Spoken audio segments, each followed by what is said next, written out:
unholy. Let us die to make men free. While God is marching on. Glory, glory, hallelujah.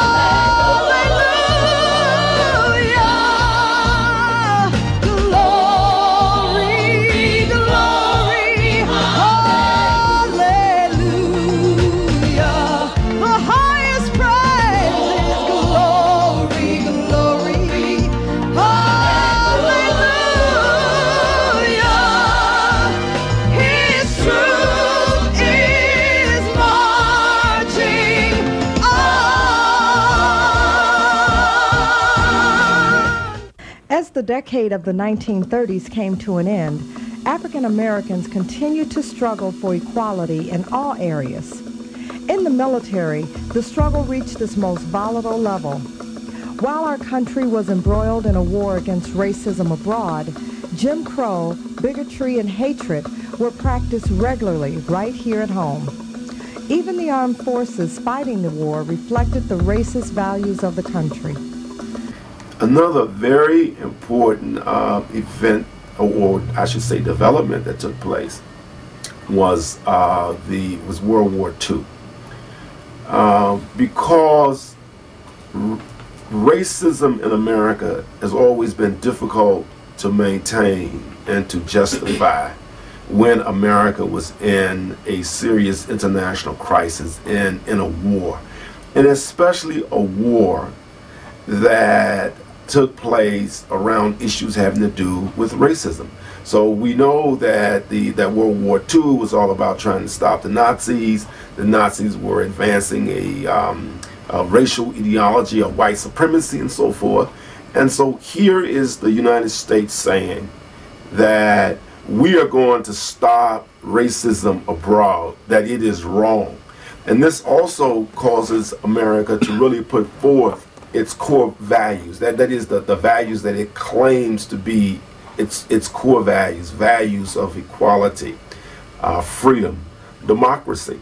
And so then here you have a situation where America's enemies then are forcing America to say what it believes itself to be, and that is the shining symbol of democracy for everybody. But then they have this nasty problem, and that's the problem of American racism.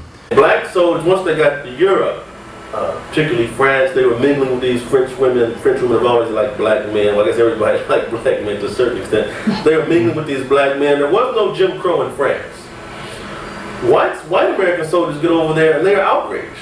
So what white soldiers would do, they would publish a pamphlet called Secret Information Concerning Black Troops. And in this pamphlet that these white soldiers distributed throughout these communities in France, illustrated a number of things. Number one, it said that black men rape white women. Number two, it said that to keep them in line, we lynch them and we burn them. But number three, probably the most horrific thing that this pamphlet said was that they have tails, that we were animals, we have tails. So you would have all throughout France these children and men and women coming up to these black soldiers asking them, can I see your tail? So these are some of the challenges that black soldiers face from within their own ranks. The girls and the guys up there didn't know what to make of the separation between black soldiers and white soldiers. They couldn't figure it out. And the white soldiers had said to the people, to the girls particularly, that we were like savages and we had tails and things of that sort. So some of us let the girls find out about the tails. We had tails or not, and then they found out we didn't have, we had a certain kind of tail, but not the kind that they were talking about. And we got along well, but we were separated, and we went in and went up through Normandy. Fortunately, I had learned a little French when I was in high school, and and a couple other guys from New Orleans who spoke patois. They could make it. So we were able to fare better down in the hedgerow country than the white soldiers. Since there was people never seen in blacks, and they saw the separation, they sympathized with us, because the Germans all around and sniping. We had to take our helmets and take the thing that identified whether you were private, because the Germans were sniping at guys who had that stripe on the cap on it. You may see those in some museum or something. So we went on up with Patton to Brittany, and then into Belgium, and then later into Germany. One of the most troublesome things for black soldiers during World War II was that when they saw the preferential treatment these Nazi POWs got over them. I remember after one particular battle, the black troops and the white troops were taking a train out of Germany and into England, and the Nazi POWs were in the first class camp with the white soldiers, drinking and smoking, but the black soldiers were in the back in the nigger car or the Jim Crow car, as they say. And that really sort of, it just really told them where they stood at that time. And the slogan for World War II in the black community was double V. Victory at home, victory abroad, and victory at home. So in 1945, again, you have black soldiers coming home, not willing to accept second-class treatment. That double V that is often seen as a kind of a repudiation of the closed rank strategy of World War I. Double V being, victory at home, victory abroad. It was not conditional.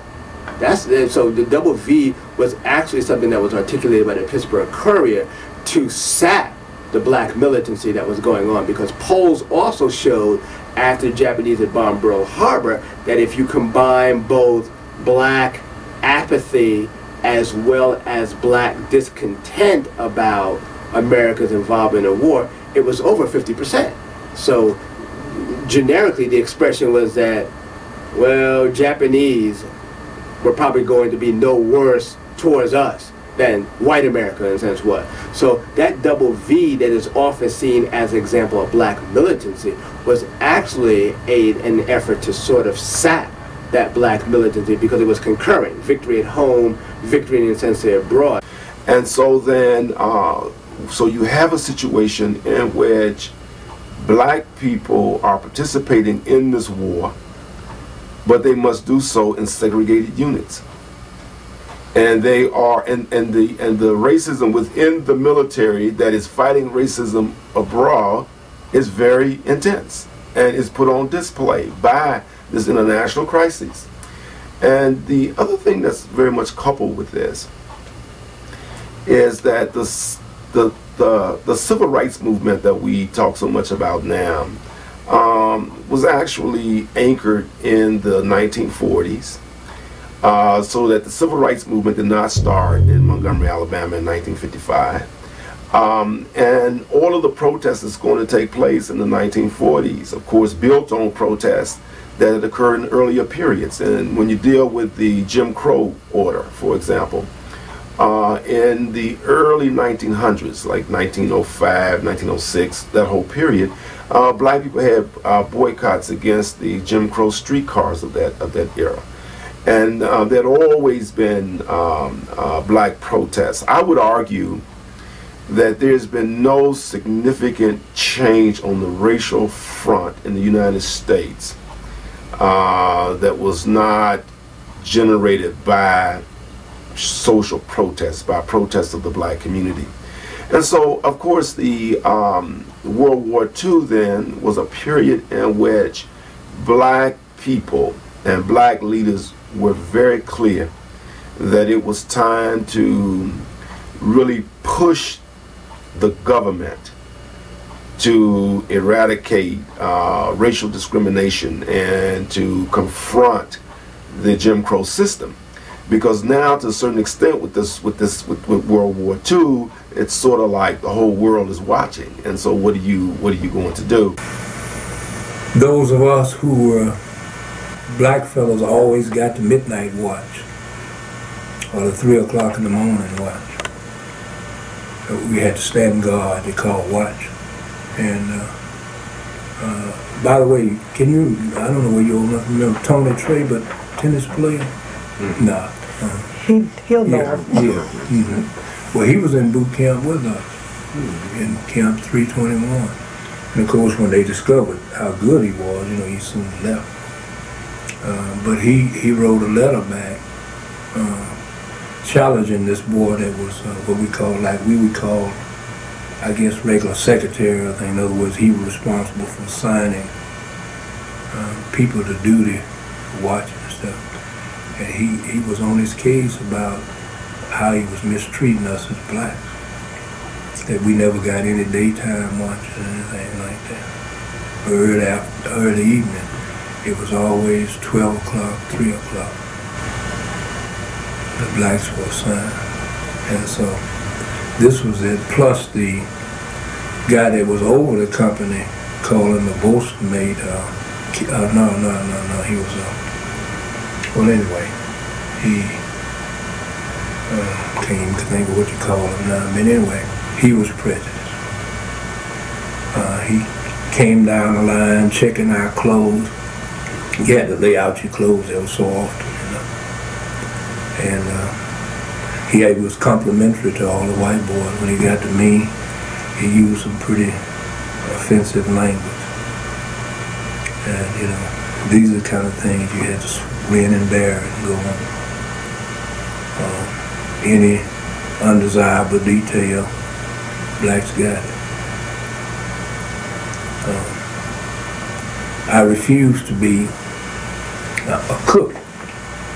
When I went in, I never knew how to cook anyway.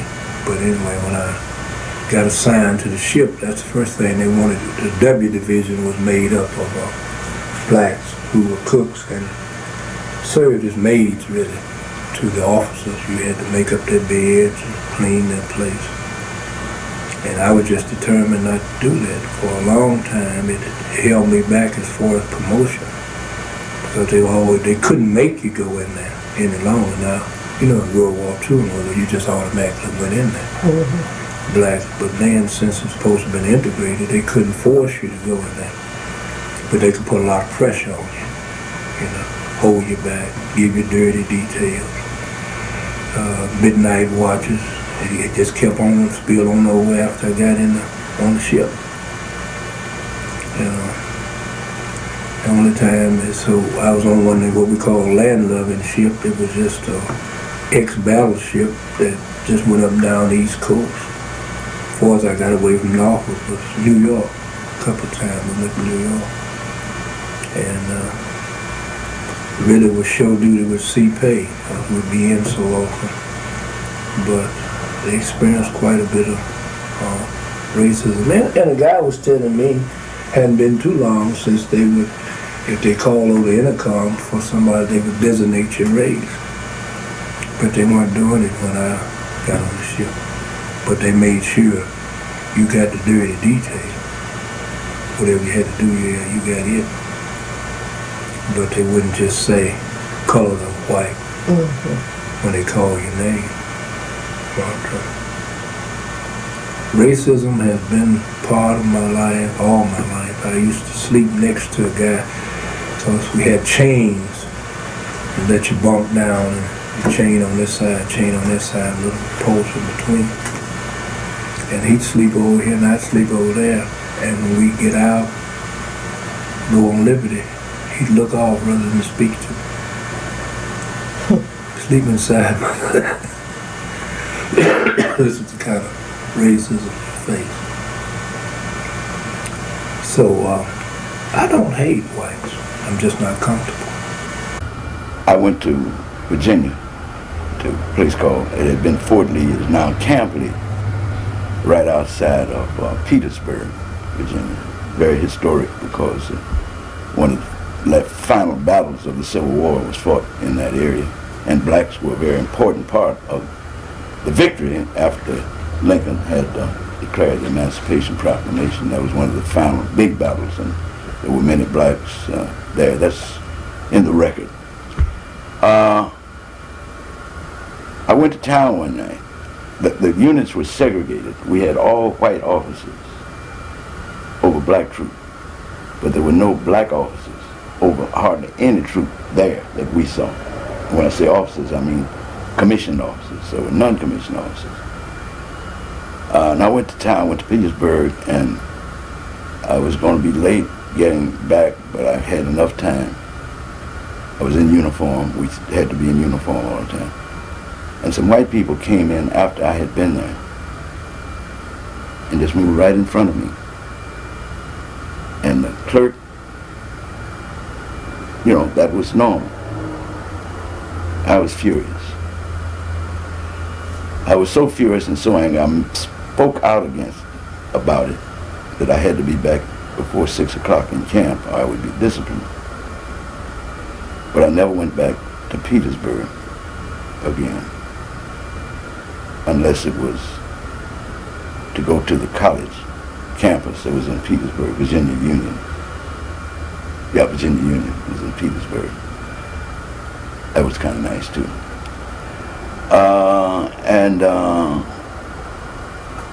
I went one time. My brother had been transferred. He was a sergeant major, which is the highest rank, non-commissioned rank you could have. But his responsibility was training soldiers to be ready to go overseas. That was his unit. They were called cadre. And he was stationed with his newlywed in North Carolina, Camp Butner, which is close to Durham. And so I'm so anxious to go see my brother because I know I'm getting ready to go overseas. We had been denied as blacks. We were in a unit that was supposed to go to, some of us, Leon Dash, who I just called, by the way, his father, and I and some other guys, mostly from New York, Detroit, and Chicago, had been assigned into a special operation that we were to go to OCS, Officer Candidate School. But we suddenly find out that they had enough Negro officers and that they had denied some white officers. So they would fill up the spots that these Negro potential officers would have with these white potential officers. And then we would be shipped overseas. All this is in my feeling, my Chicago experience, it's become a part of my being. Some people were I was much more like my father than my brother was. My brother was much more like my mother, until he got real mad. So my daddy would make the expression, I'd die and go to hell before I take this. And which, I don't know whether he would have done that, but anyway, that's what he said. I heard him say it.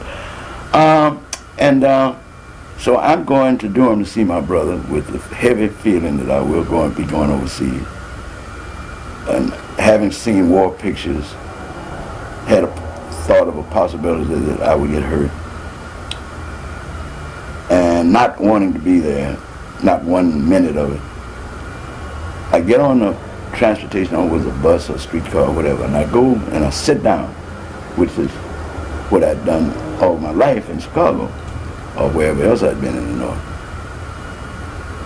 The motorman, the conductor, whatever was that, didn't say anything. Then a white guy and a white girl, they get on the bus, or the streetcar, whatever it was.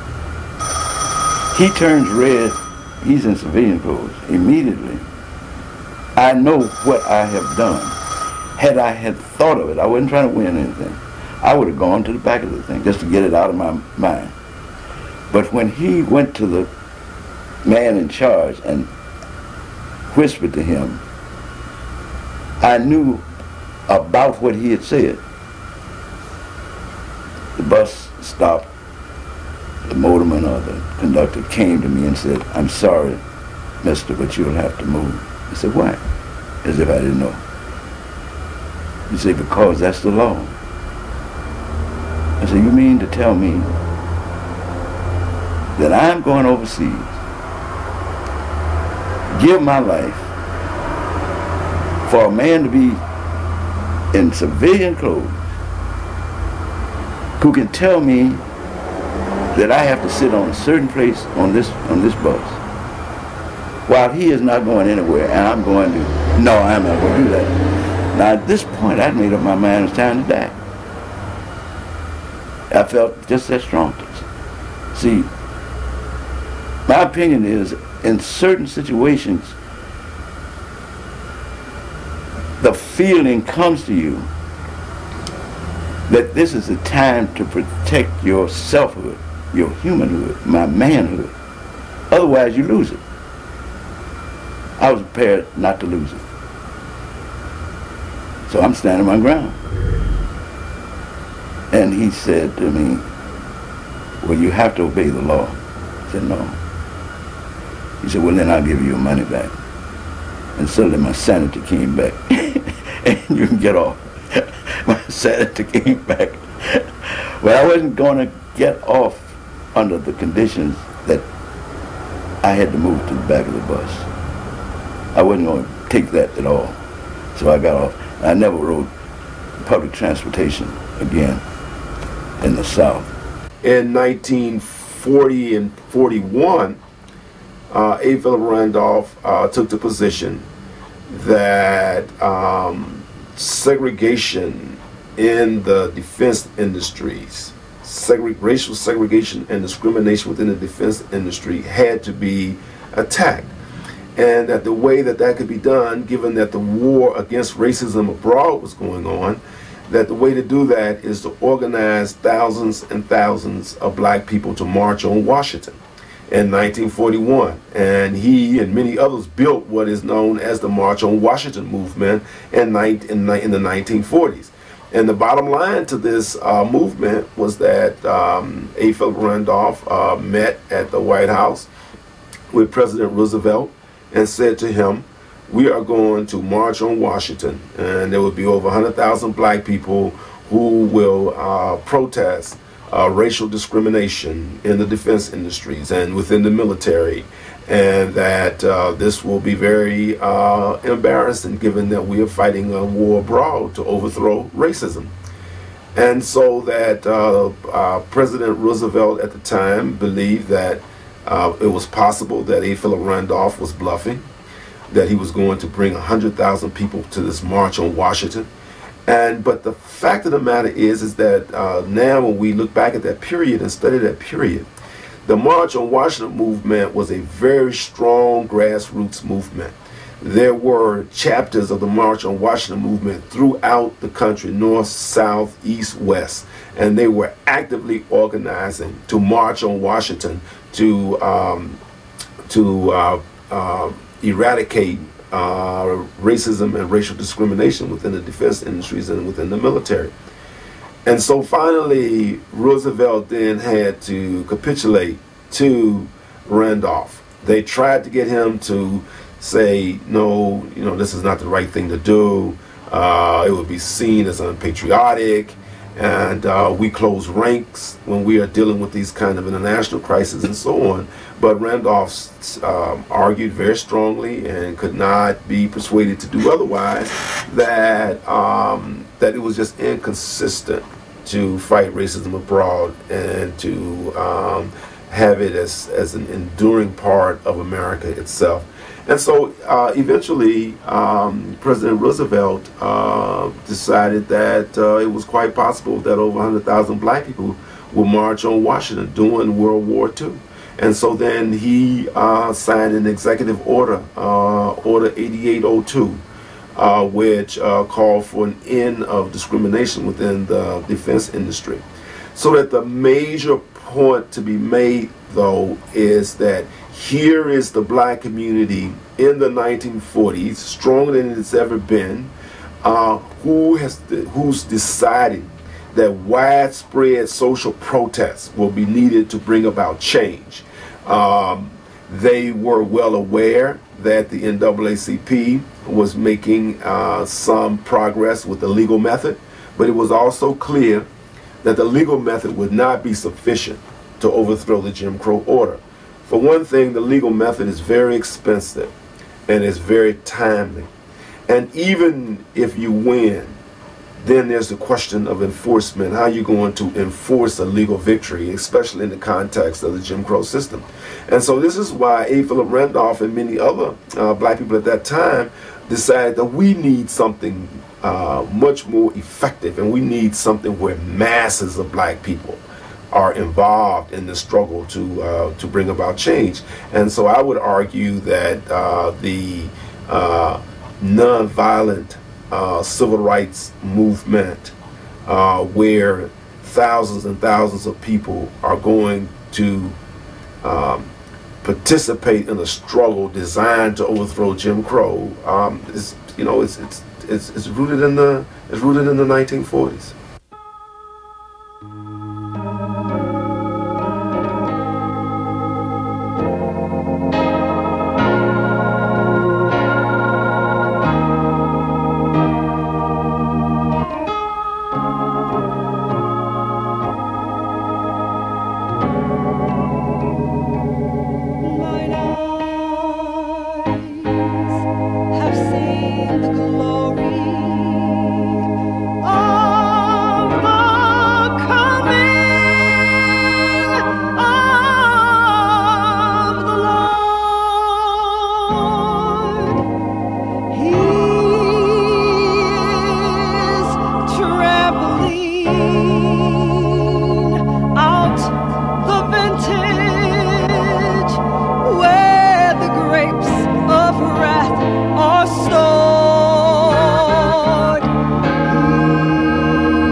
righteous sentence.